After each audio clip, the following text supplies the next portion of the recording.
사도행전 20장 22절에서 24절입니다. 사도행전 20장 22절에서 24절. 예, 우리 한 목소리로 같이 합독하겠습니다. 22절부터 함께 있습니다. 보라, 이제 나는 성령에 매여 예루살렘으로 가는데 거기서 무슨 일을 당할는지 알지 못하노라. 오직 성령이 각 성에서 내게 증언하여 결박과 환난이 나를 기다린다 하시나 내가 달려갈 길과 주 예수께 받은 사명 곧 하나님의 은혜의 복음을 증언하는 일을 마치려 하면은 나의 생명조차 조금도 귀한 것으로 여기지 아니하노라. 아멘. 우리 교회 탄생 16주년 감사 주일을 위해서 우리 하나님께서 귀한 목사님 보내주셨습니다. 저희가 참 너무 사랑하고 또 존경하는 목사님이십니다. 우리 김태공 목사님 한국에 몇 년 전에 들어가셨는데 이번에 우리 목사님 아드님께서 목사 안수를 받게 되셔서 잠깐 미국에 들리시게 되었는데 딱 2주 이곳에 잠깐 머물게 되셨습니다. 그래서 우리 16주년 감사 주일에 말씀을 부탁을 드렸습니다. 우리 김태공 목사님은 한국에 계신 우리 교회 협동 목사님이십니다. 제 생각에. 그래서 목사님 본문 가지고 사명이라는 제목으로 말씀 전하실 때 큰 은혜 받으시고요. 박수로 웰컴하도록 하겠습니다. 목사님.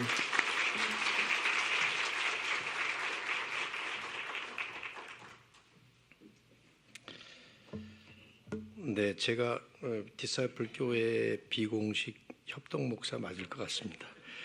오늘 설교를 이제 목사님 말씀하셔서 보니까 오늘이 9번째 설교를 하더라고요. 그러니까 그 정도면은 협동 목사 되지 않겠어요?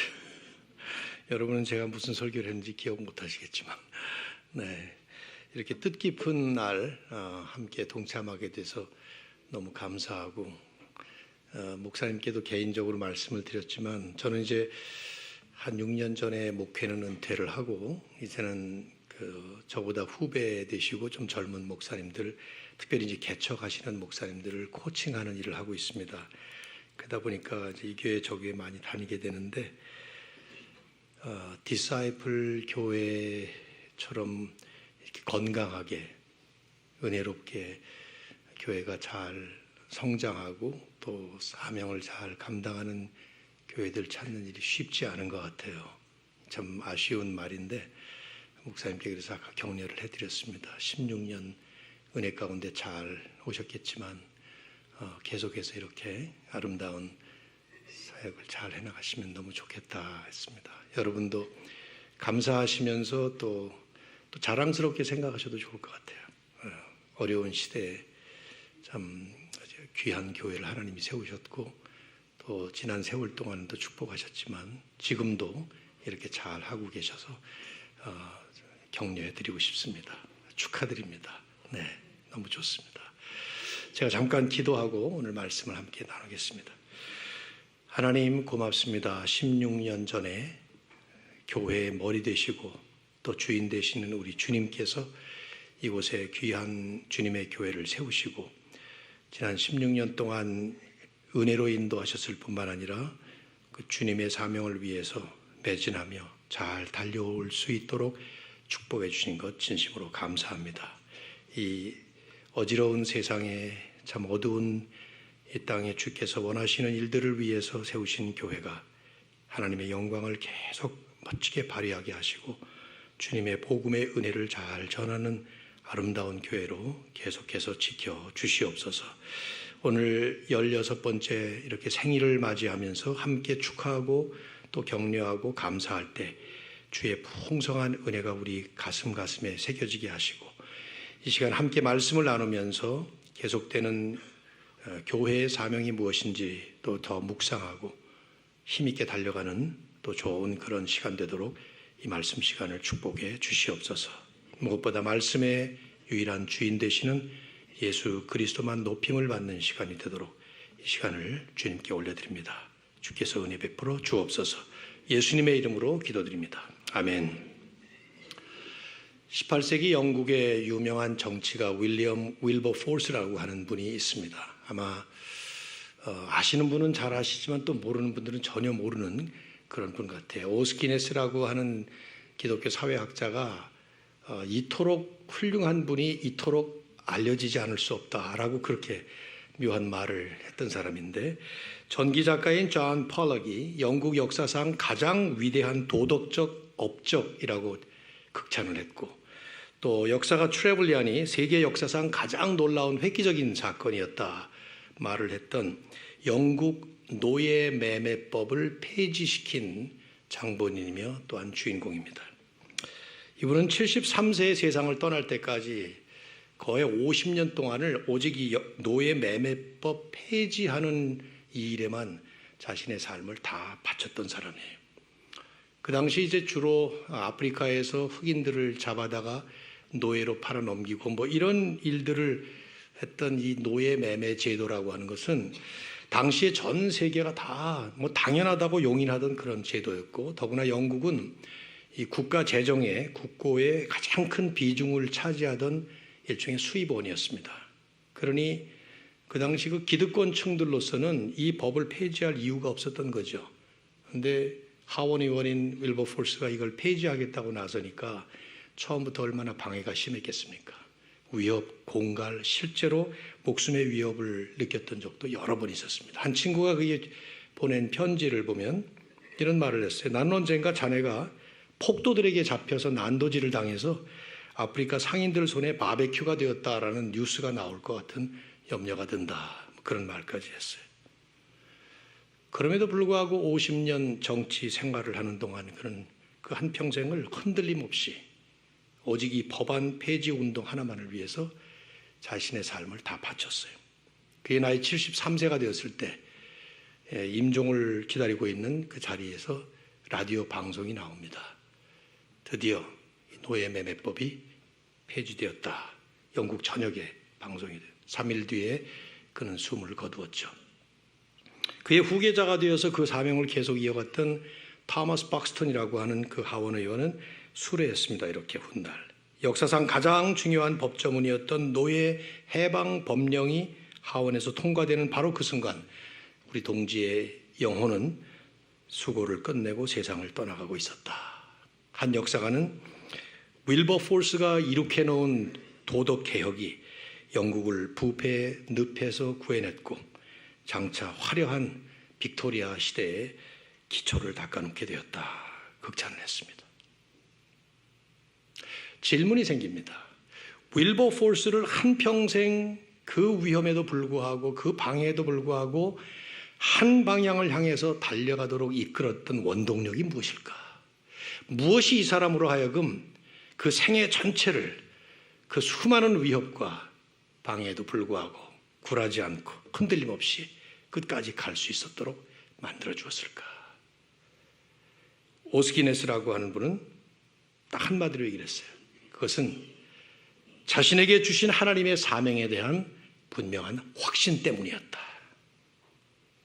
그도 그럴 것이 25살에 그 하원 의원이 되었는데 이미 젊은 나이에 하원이 됐는데 좀 있다가 27살 때에 하나님을 믿게 됐습니다. 근데 그 당시 많은 사람들이 생각하던 것처럼 세속적인 직업인 정치인의 그걸 그만두고 소위 거룩한 성직자가 되어야 되겠다라는 생각을 하고 있었을 때 그에게 가깝게 지내던 목사님 한 분이 짤막한 편지를 보냈습니다. 조언을 한 것이죠.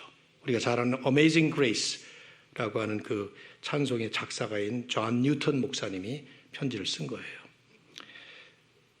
나는 당신이 정치가로 부름을 받은 그리스도인이라고 믿습니다.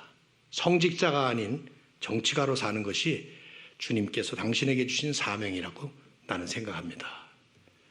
그 말을 듣고 그는 일기에 썼습니다. 1787년 10월 28일 전능하신 하나님은 내게 두 가지 사명을 맡겨주셨다. 그것을 위해서 나를 부르셨다. 그것은 첫째 사악한 노예 매매법을 폐지하는 것이고 둘째 그것으로 인해서 부패한 영국 도덕의 개혁이다. 그게 바로 내가 맡은 사명이다. 그렇게 썼어요.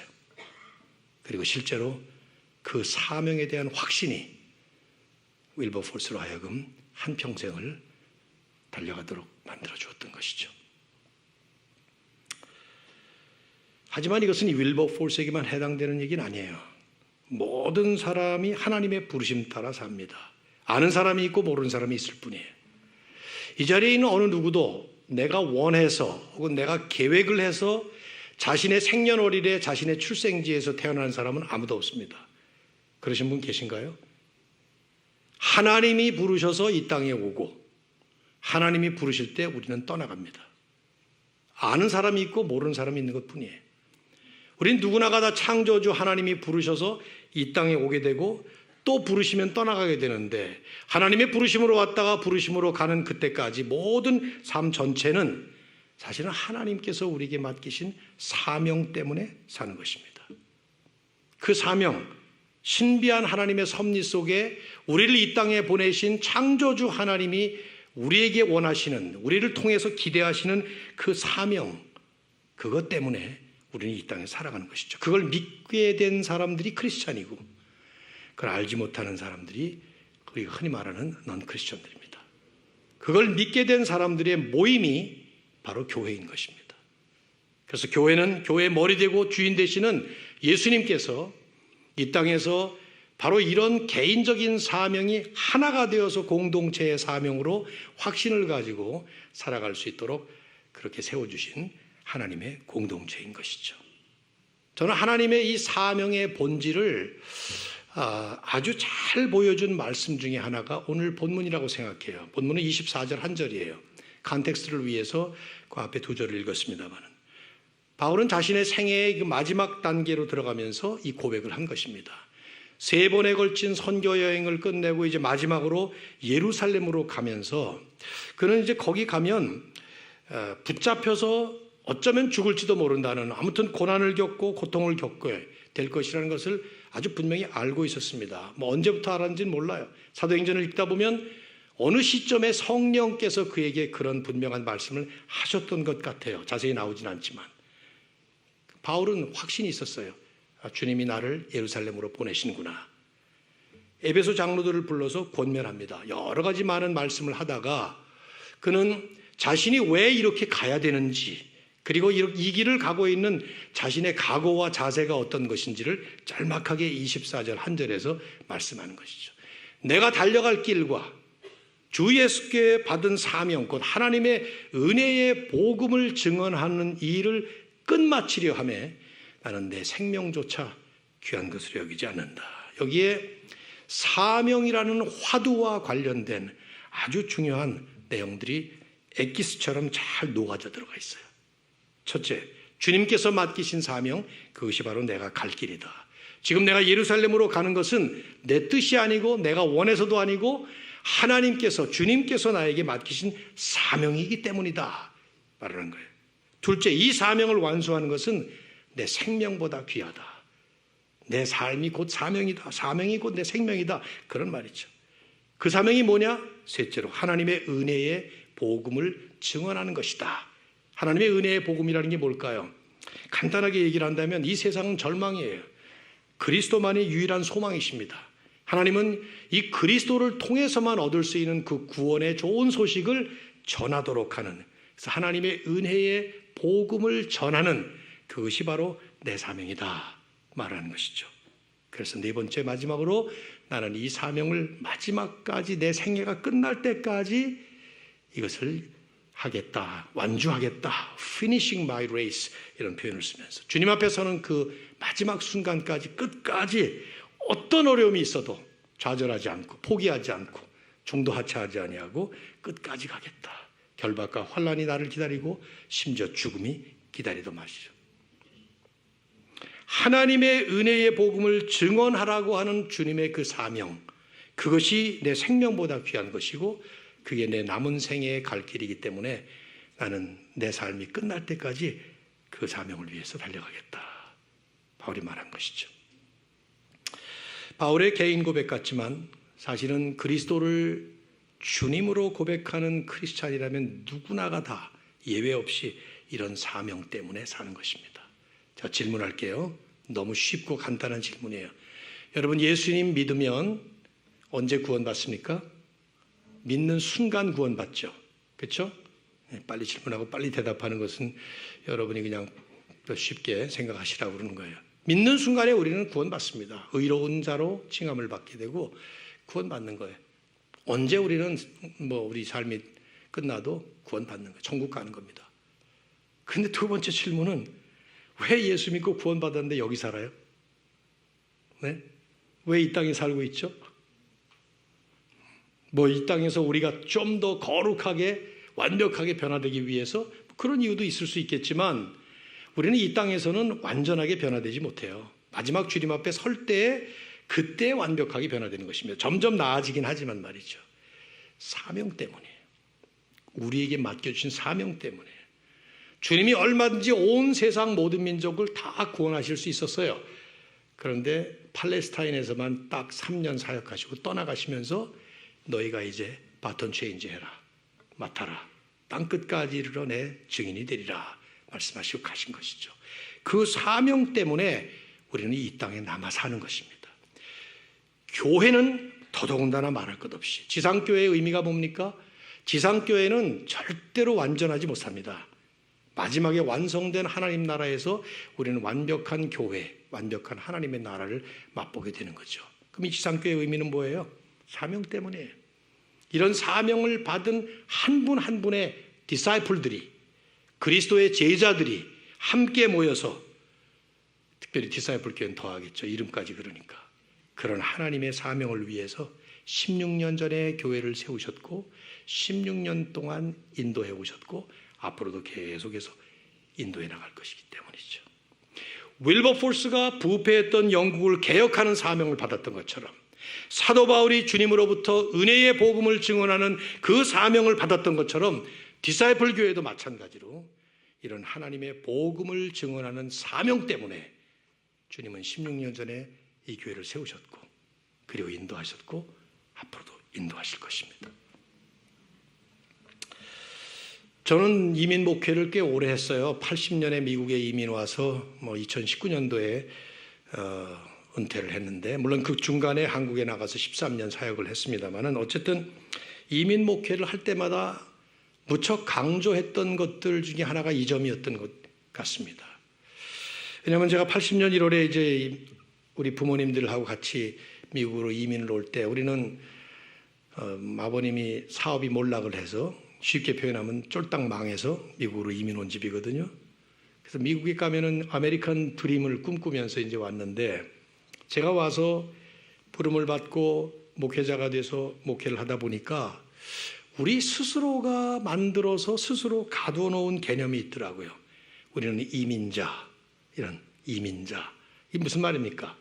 내 나라를 떠나서 외로운 타국에서 언어도 문화도 다른 그곳에서 정말 힘들게 힘겹게 겨우 서바이브하면 다행인 그런 삶을 사는 것 같다라는 생각을 하게 만드는 이 용어. 그래서 그 가운데 머물기 쉬운. 그래서 목회를 하면서 강조했던 것은 이민자로 왔지만 하나님은 사명자로 부르셨습니다. 이걸 엄청 강조했어요.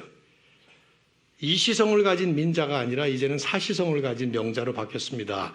우리 교회에 진짜 이민자 집사님이 계셨거든, 이름이. 하도 제가 그 말을 해서 그랬는지 중간에 한국으로 가시더라고. 근데 아무튼 정말 그랬습니다. 진지하게 제가 그런 거예요. 이민자로 유학생으로 미국에 왔지만 하나님은 우리가 알지 못하는 그 깊은 섭리 속에 마치 요셉을 형들이 애굽으로 팔아버렸지만 하나님은 깊은 섭리 속에 요셉을 미리 보내셔서 형제들, 가족들 구원할 뿐만 아니라 출애굽할 때까지 이집트에서 그 대국 큰 나라를 만들어서 출애굽을 시키시는 정말 원대한 놀라운 꿈을 가지고 계셨죠. 그래서 제사장 나라로 세우시면서 출애굽을 하고 이스라엘을 그렇게 사용하신 거 아닙니까? 그런 것처럼 우리를 디아스포라 크리스찬으로 부르셨구나. 그래서 이걸 엄청 많이 강조했어요. 이민자로 왔지만 사명자로 부름받은 사람들입니다. 근데 실제로 성경이 그걸 가르치더라고요. 성경은 우리를 향해서 나그네라고 부릅니다. 나그네. 집 없이 떠돌아다니는 떠돌이 같은 그런 그림을 보여주는 나그네. 그런데 그냥 허송세월을 하며 허망하게 떠돌아다니는 사람들이 아니라 본향을 꿈꾸면서 하나님께서 인도하시는 그 본향을 향해서 가면서 어디를 가든지 나그네지만 가는 곳마다 하나님을 증거하고 복음을 전하는 이게 바로 크리스찬의 본질이에요. 삶의 본질이에요. 우리는 이 땅이 우리의 본향이 아닙니다. 본향이 따로 있어요. 거길 가는 과정 속에 지금 우리는 가고 있습니다. 철로역정에 나오는 그 순례자처럼, 크리스찬처럼 말이죠. 근데 그 과정 속에 우리는 허무한 인생이 아니라 아주 분명한 사명을 우리에게 주셔서 그 사명을 감당하며 가는 것입니다. 물론 이건 쉽지 않아요. 편한 길도 아닙니다. 어렵고 험난한 길일 수 있습니다. 주님이 하신 것처럼 좁은 길, 좁은 문이 우리의 삶의 본질일 수 있습니다. 지난 6년 전에 이제 목회를 마감을 하고 후배 목회자들을 또 좀 젊으신 목회자들을 코칭이라는 걸 이거 제가 원해서도 아니 제 아들이 하도 극성스럽게 그냥 아버지 은퇴하시고 뭐 하실 거예요? 그래서 뭘 은퇴하고는 그냥 은퇴한 거지 뭘 하냐 그랬더니 놀고 먹으면 안 됩니다. 그러면서 그냥 그래서 뭘 하면 좋겠냐 그랬더니 코칭 하시라고. 목회에 무슨 코칭을 해? 나도 그냥 했는데 그랬더니 아니라고. 후배들을 위해서 코칭 하시면 좋겠다고. 그래서 하다 보니까 이렇게 들어오게 됐는데 아무튼 그 덕에 이제 여러 많은 젊은 목사님들 만나는 특별히 개척 하셔서 이제 막 힘들게 목회하시는 그런 분들을 많이 만나게 돼요. 근데 놀라워요. 정말 유능하고 젊은 아주 똑똑하고 실력 있는 그런 젊은 분들을 많이 만나게 되는데 그런데 너무 빨리 너무 쉽게 좌절하고 낙담하고 그러는 모습들을 많이 봅니다. 어쩌면 저보다는 좀 쉬운 그런 시대 속에서 태어나서 살아서 그런지 모르겠습니다. 자꾸 이제 격려해 주게 되고 그러는데 어렵죠. 어렵긴 맞습니다. 목회는 힘듭니다. 저도 쉽지 않게 목회를 했습니다마는 오죽하면 별의별 조크들이 많이 있잖아요. 혹시 들어보셨는지 모르겠어요. 어떤 나이 드신 두 분 목사님이 길을 가는데 속이 시커멓게 다 썩어버린 고목나무가 있으니까 가까이 가서 야 너도 목회했냐? 그랬다. 이 두 분이 이제 길을 가는데 서커스도 안에 이제 코끼리가 이렇게 있고 그 옆에 팻말이 붙어 있는데 이 코끼리 눈물 흘리게 만들면 돈 1,000불 줍니다. 이 목사님이 가서 뭐라고 귀에다 속삭이니까 코끼리가 눈물을 줄줄 1,000불 받아갖고 그러니까 친구 목사님이 뭐라고 그랬는데 그랬더니 별 얘기 했나 그냥 내 목회하는 얘기 좀 해줬더니 저렇게 우네. 그래서 그 다음 주에 이렇게 한데 보니까 코끼리 옆에 또 팻말이 붙어 있는데 이 코끼리 앞발 번쩍 들게 하면 그러면 2,000불 드립니다. 이렇게 써 있어. 가서 뭐라고 하니까 끄덕끄덕 하는 거야. 또 뭐라고 하니까 앞발을 벌쩍 들어. 그래서 2,000불 받아고 이번엔 뭐라 그랬어요? 두 마디 했지. 너 나 알지? 그러니까 끄덕끄덕 했어요. 내 대신 우리 교회 맡아줄래? 그랬더니 손 번쩍 들더라는 거예요. 아니, 오죽하면 엉뚱한 이런 목회가 어렵지요. 어렵습니다. 근데 저는 요즘에 젊은 개척하시는 목사님들 보고 격려해드리기를 성도들은 목회자보다 훨씬 힘든 세상이라는 현장에서 더 고생한다고. 성도들. 안 그래요, 여러분? 너무 힘드시면 목회하세요. 목회가 조금 나아요, 그래도. 네. 고현정 목사님 맨날 웃잖아, 저렇게. 속은 시커멓게 탈지 몰라도. 네. 얼마나 힘들어요. 드라마 보십시오. 드라마의 화두가 뭡니까? 전부 다 인생이 너무 고달프다. 그거 아니에요? 폭삭 소가수다만 아니라 전부 다 그렇잖아요. 모든 드라마가 다 그래요. 어떻게 가야 될까요? 이렇게 힘든 세상의 현장에서 어떤 식으로 우리는 살아야 되느냐? 전 바울이 정답을 줘요. 앞으로 내게 어떤 일이 일어날지 모른다. 어떤 결박과 환난이 나를 막을지 모른다. 내가 죽을지도 모른다. 성령께서 나에게 말씀하셨다. 그러나 나의 달려갈 길은 주 예수께 받은 그 사명, 하나님의 은혜의 복음을 증거하는 일이며 그걸 위해서라면 내 생명조차 조금도 귀한 것으로 여기지 않는다. 나는 그 일을 마지막 끝까지 마칠 때까지 달려가겠다.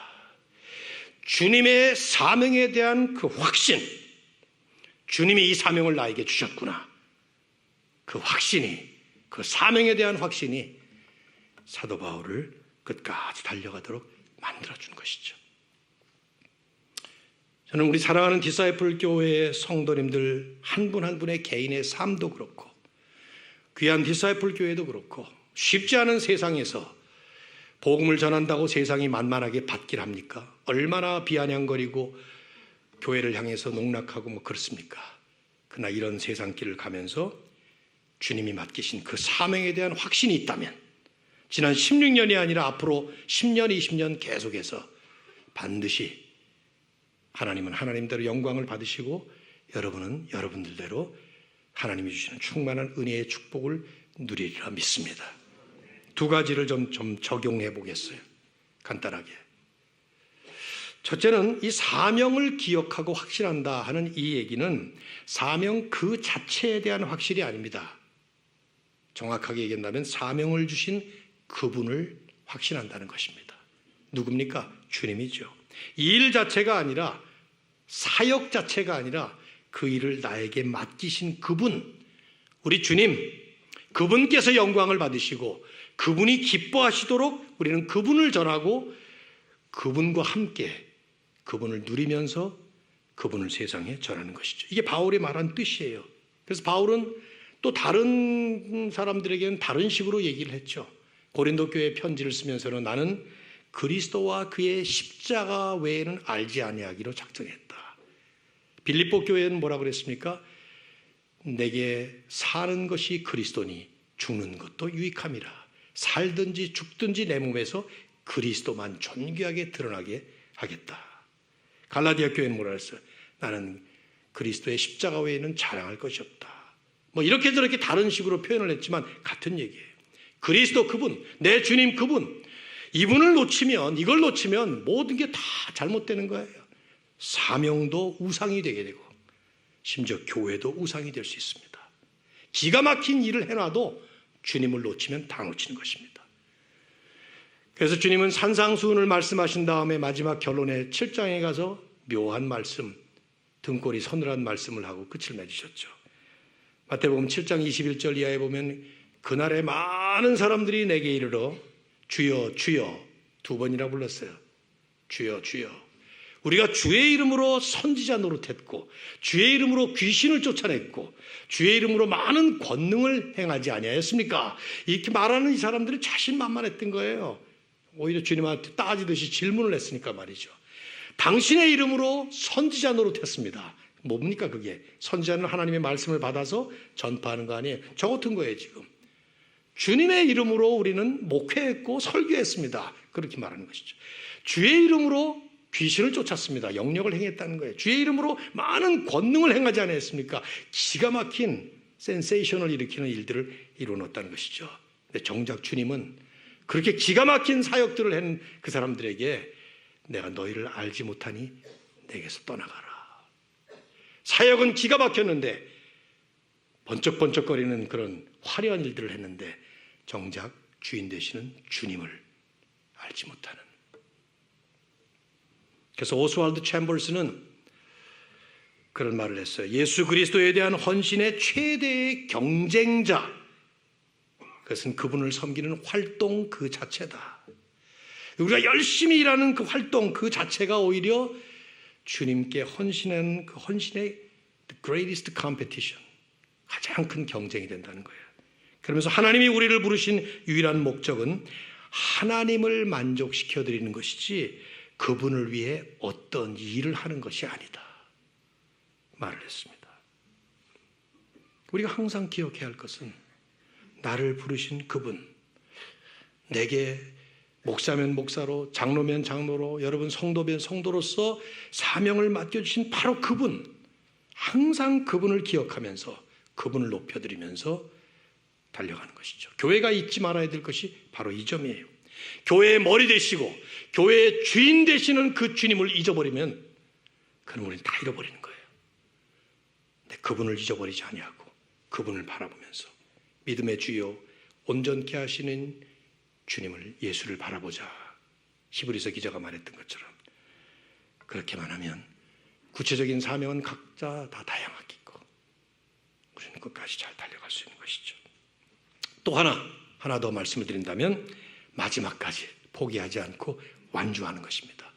끝까지 완주한다는 것이 모든 일에 다 사실 어려운 일이잖아요.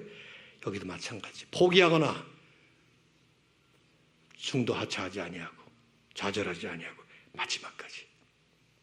여러분이 격려받으실 부분이 뭐냐 하면은 그럴 수 있는 길이 열려 있습니다. 우리가 이 길을 마지막까지 여유 있게 자신 있게 갈 수 있는 것은 우리를 부르시고 우리에게 사명을 맡기신 그분께서 먼저 이 길을 가심으로써 우리도 갈 수 있도록 가능하게 하셨기 때문에. 어떻게 해요? 여러분, 주님이 이 땅에 왜 오셨습니까? 하나님 아버지의 사명을 이루기 위해서 이 땅에 오셨습니다. 죽어가는 당신의 백성들을 살리기 위해서 하나님의 그 사명을 위해서 육신을 입고 오셨고, 하나님의 백성들이 스스로 지켜야 되는데 지킬 수 없는 율법을 대신 지켜주시는 그 사명을 위해서 주님께서 온전히 율법을 순종하셨습니다. 우리가 치러야 될 모든 죄값을 주님이 대신 치러주시는 그 사명을 위해서 십자가 위에서 죽으셨습니다. 그리고 우리를 영생을 주기 위한, 우리를 영원토록 살리시기 위한 그 사명을 위해서 주님은 부활하셔서 다시 살아나신 것이죠. 한 번에 영원토록, once for all. 이게 바로 은혜의 복음이에요. 복음의 내용이에요. 내가 아닌 주님께서, 우리가 아닌 주님께서 이 모든 것들을 다 이루어 주셨다라고 하는 이 은혜로운 복음. 이 주님의 은혜가 이미 우리에게 주신 선물이고 이미 우리 안에 있기 때문에 우리는 주님의 사명을 감당해 나갈 때 여유 있게, 자신 있게, 분명하게 이 사명을 감당해 나갈 수 있게 된 것이죠. 나 혼자 하는 게 아니에요.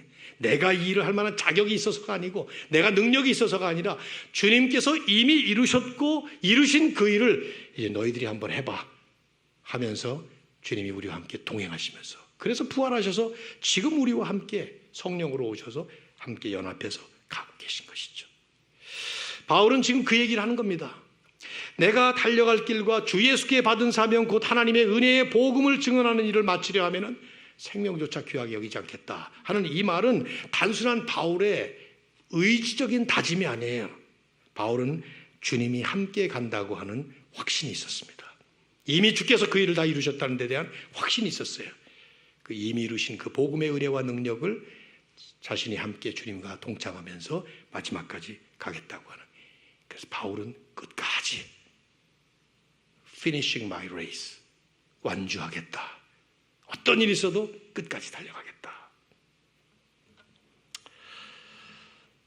이 점이 우리에게 너무 중요한 것은 우리는 이와는 너무 다른 종류의 오퍼레이팅 시스템을 가지고 돌아가는 세상 속에서 살고 있기 때문입니다. 세상은 끝까지 완주하는 데 대해서는 관심이 없습니다. 반짝이라도 1등에 관심이 있죠. 되지 않아요? 직장, 학교, 세상살이 다 그렇습니다. 그래서 1등만 칭찬하고 1등만 기억합니다. 1992년 8월 9일 무슨 일이 있었습니까? 바르셀로나 올림픽 마라톤 경기가 있었어요. 마라톤이 올림픽의 마지막이잖아요. 그때 누가 금메달 탔죠? 저기서 뭐 나오는 것 같은데 황시성을 가진 영조 씨가 타지 않았어요? 황영조 씨가? 네, 금메달. 아유, 대한민국에서 금메달 딴 걸 모르시면 안 되지. 1등조차 기억을 못 하시면 안 되죠. 그때 2등을 누가 했어요? 2등은 누가 기억해? 그죠? 근데 이건 기억할 만해요. 일본 사람이었기 때문에. 모리시타 고이치라고 하는 일본 사람이 2등 했다고, 우리가 1등 했다. 일본을 제쳤다고. 일본을 제치면 그렇게 좋아하는지 몰라. 아무튼 뭐 하여튼 했는데 아마 그때부터 삼성에서는 기가 막힌 그 캐치프레이즈를 냈죠. 아무도 2등을 기억하지 않는다. 삼성 출신 계세요?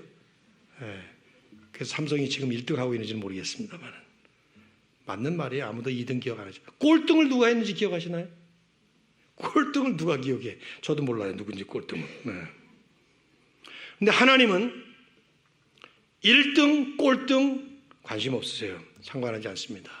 하나님이 기대하시는 것은 자기 사명을 끝까지 완주하는 데 관심이 있습니다. 1등, 꼴등 그런 거 없어요. 실제로 1968년 멕시코 올림픽 때 마라톤 꼴찌 주자가 들어오고 있었어요. 1등 주자가 벌써 결승선을 통과한 지 2시간이 넘은, 그러니까 결승선에 있던 많은 사람들이 다 떠났죠. 기자들 몇 명 남고.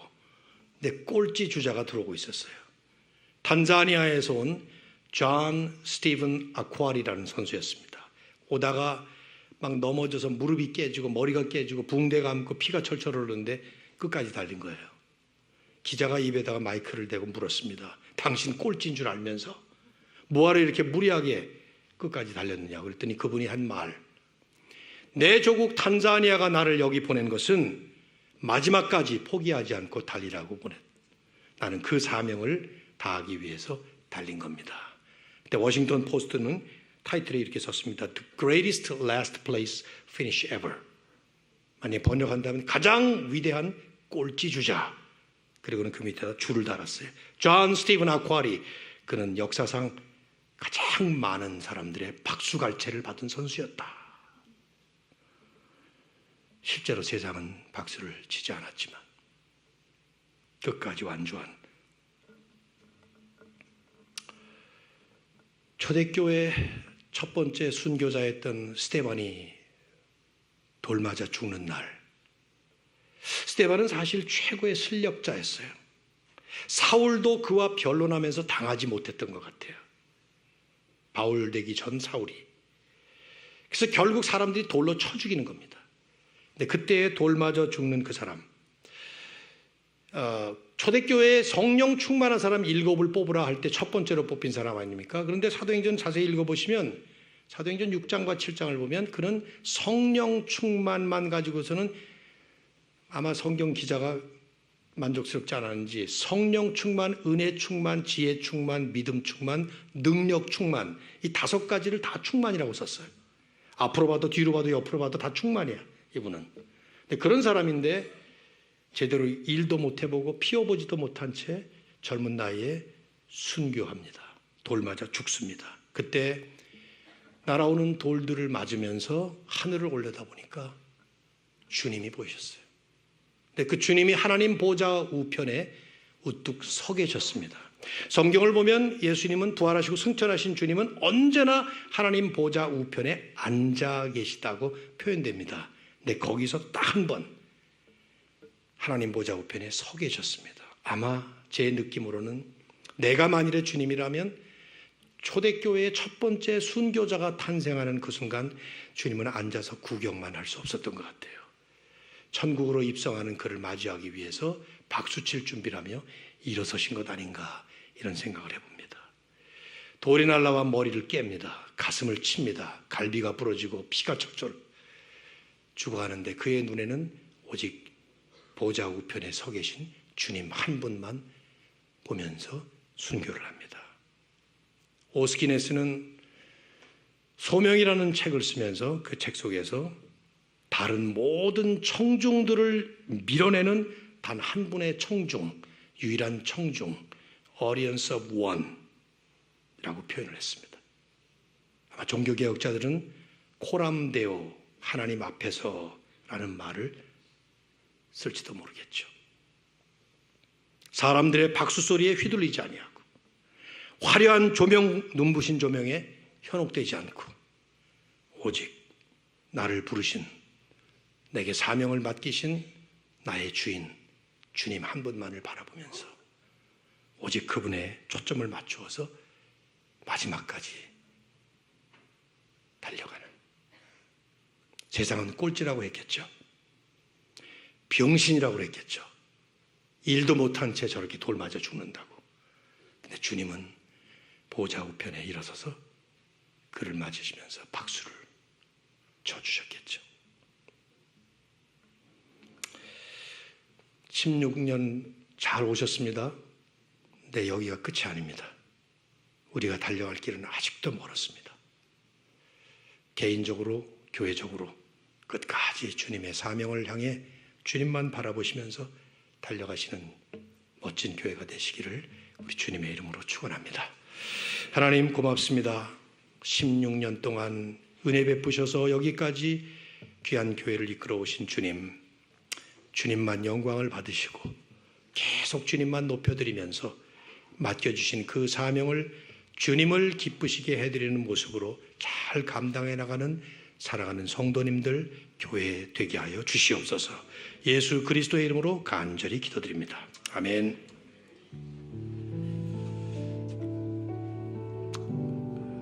주님 앞에 찬양의 고백을 올려드립니다. 우리를 불러주신 이 귀한 부르심 앞에 주님 앞에 서는 그날까지 오직 주님 바라보며 이 길을 가기를 원합니다. 이 땅에서 소비자가 아니라 소명자로, 사명자로 살기를 원합니다. 우리 그 마음의 소원을 가지고 찬양의 고백을 주님께 올려드립니다. 나를 부르신 그 길을 따라 한 걸음씩 걸어갈 때에 그 길 끝에 날 맞아 주시느니 하나님의 사랑 예수 그리스도 나를 부르신 그 사랑의 음성 내 마음에 들려올 때에 찬송하며 그 음성 따라가리 주를 경배하며 달려가리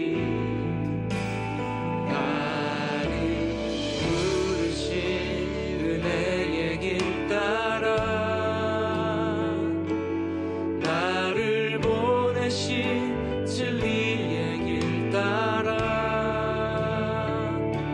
내 모든 것 드리며 내 삶을 드리며 주를 예배하며 나아가리 나를 부르신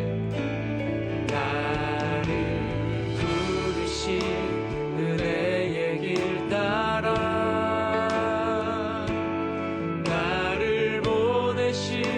진리의 길 따라 내 모든 것 드리며 내 삶을 드리며 주를 예배하며 나아가리 그 길 따라. 우리 다시 한번 처음부터 고백합니다. 주님을 향한 우리의 고백입니다. 나를 부르신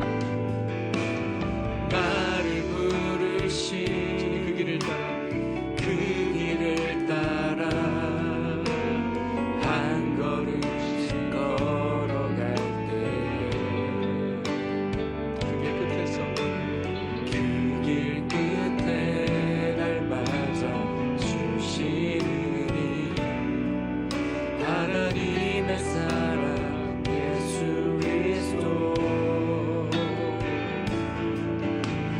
나를 부르신 그 사랑의 음성 내 마음에 들려올 때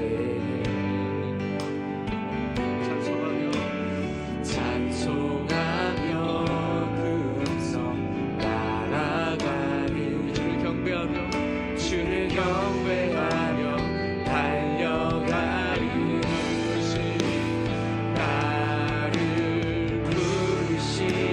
은혜의 길 따라 나를 보내신 진리의 길 따라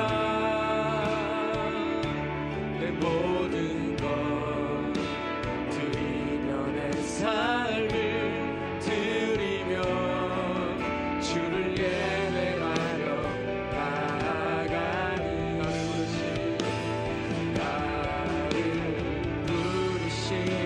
은혜의 길 따라 나를 보내신 진리의 길 따라 내 모든 것 드리며 내 삶을 드리며 주를 예배하며 나아가리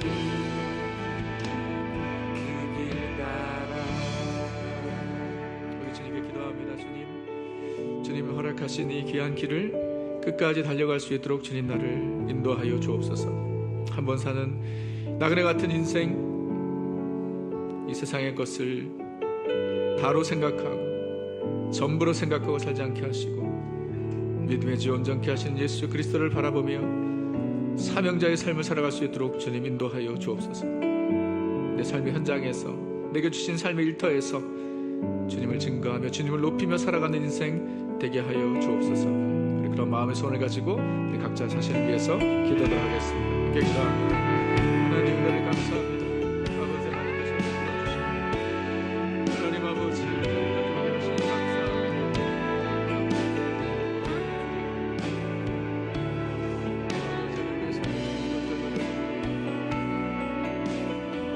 아버지 하나님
주님의 뜻과 계획과 섭리 가운데 이 땅에 디사블 교회를 세워주셨습니다.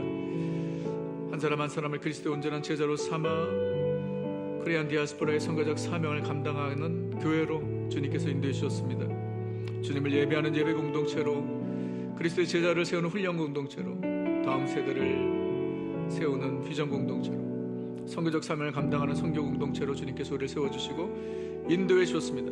우리에게 주신 거룩한 사명입니다. 계속해서 이 교회가 존재하는 날까지 정말 사명 중심된 우리 교회가 되게 하시고 주님께서 원하시는 귀한 교회로 계속해서 세워져 갈 수 있도록 주님 인도하여 주옵소서. 힘들고 어려운 시대이지만 이 지역에 주님께서 이 교회를 통해서 주님의 뜻을 온전히 이루어 주옵소서. 우리 디사블 교회에 정말 우리에게 주신 사명을 감당하는 귀한 은혜가 우리 가운데 지속되도록 우리 교회를 위해서 이 시간에 한번 주 앞에 기도하겠습니다.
자녀로 불러주시고 주님을 따르는 그리스도의 제자들로 불러주니 감사합니다.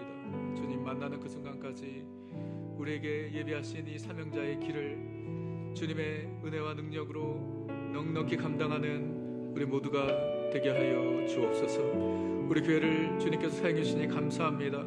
계속해서 주님만을 높이는 예배 공동체로, 그리스도의 제자들을 세우는 훈련 공동체로, 다음 세대를 세우는 비전 공동체로, 우리에게 주신 선교적 사명을 감당하는 선교 공동체로 계속해서 세워지고 쓰임받는 우리 디사이플 교회 될 수 있도록 주님 인도하여 주옵소서.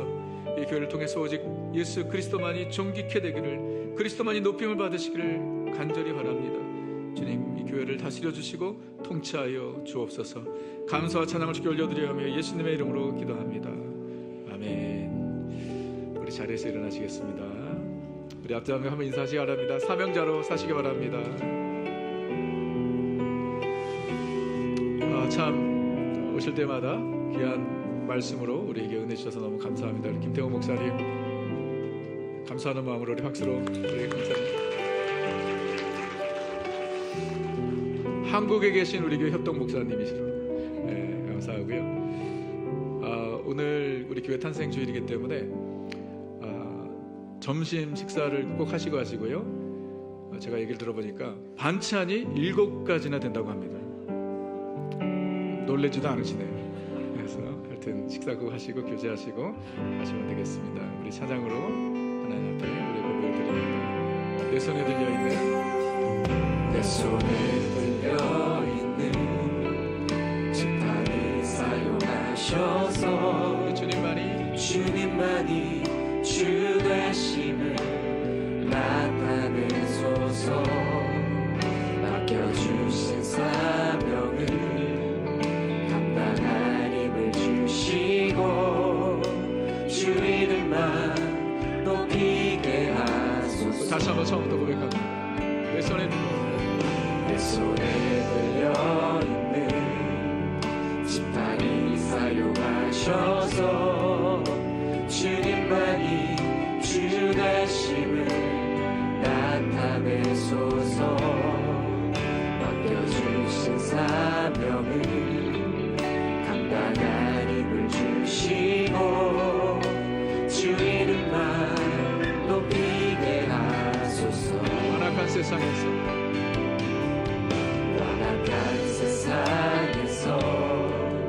믿음을 지키는 자로 선하신 주 의지하여 살게 하소서. 거룩한 백성으로 구별된 주의 자녀로 주 이름만 따르게 하소서. 고백합시다. 나의 하나님, 나의 하나님 그는 여호와 유일하신 이는 그 위대하신 찬양해. 세상 속에서 구별된 자로 주가 주 되심을 나 선포하리라.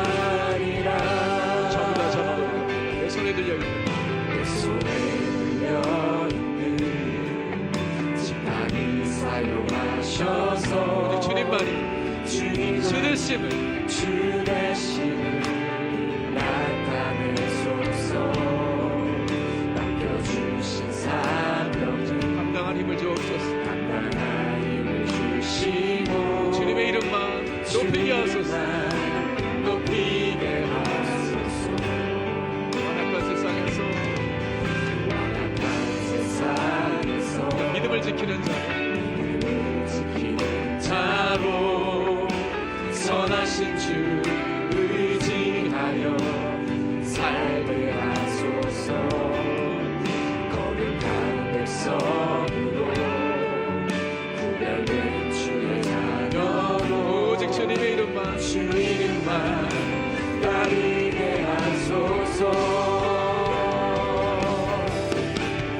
나의 하나님 그는 여호와 유일하신 이는 그 위대하신 찬양해. 세상 속에서 구별된 자로 주가 주 되심을 나 선포하리라. 나의 하나님 그는 여호와 유일하신 이는 그 위대하신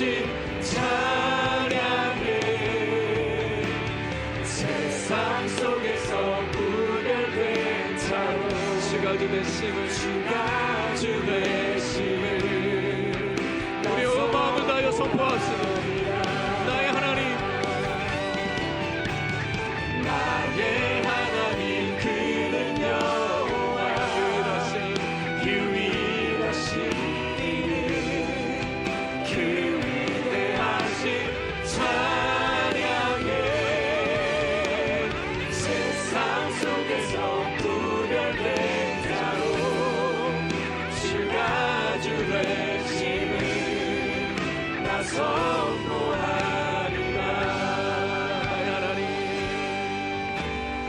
나의 하나님 그는 여호와 유일하신 이름 그 위대하신 찬양에 세상 속에서 구별된 자로 주가 주 되심을 나 선포하리라. 우리의 간절한 소원입니다. 우리의 간절한 소원입니다. 나의 하나님 나의 하나님 그는 여호와 유일하신 하나님 유일하신 이름 그 위대하신 찬양에 세상 속에서 구별된 자로 주가 주 되심을 나 선포하리라. 주님, 세상 속에서 구별된 하나님의 거룩한 백성들, 세상에서 구별된 주님의 거룩한 교회로 주가 주 되심을 선포하는 우리 디사이플 교회 되게 하여 주옵소서. 주님께서 이 교회를 통해서 영광 받으시기를 간절히 바랍니다. 이 교회를 통해서 주님의 뜻을 이루어 주시기를 간절히 소원합니다. 주님, 지금 지난 16년 동안 그렇게 하신 것처럼 앞으로도 주님께서 걸음걸음 순간순간마다 주님의 뜻대로 주님의 계획과 섭리대로 우리 교회를 인도하여 주옵소서. 사용하여 주옵소서. 사명을 감당케 하여 주옵소서.